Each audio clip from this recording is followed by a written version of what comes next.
on the security issues. At this moment, I welcome our Afande.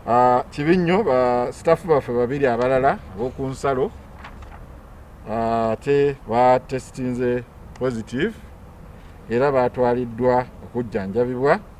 Ffe nga ministry twakoze ekisoboka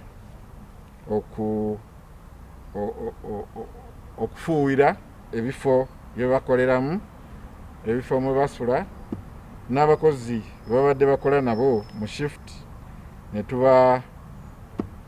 tubatwala ku self quarantine.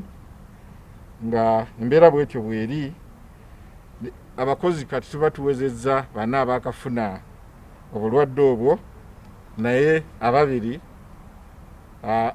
baawona ne basiibulwa abaali e Mulago. Tulina abantu 31 Abannakenya babadde baagala abaasaba olukusa era ne baweebwa olukusa olw'okufuluma eggwanga nga bagenda mu nsi y'e Kenya nga Bannakenya. Saidi ya Sudaani babadde Abasudaani 10, saidi y'e Katuna Bannayuganda 3 nga babadde bagenda okukola e Rwanda nga bakozi ba East African Science and Technology Commission eri e Rwanda.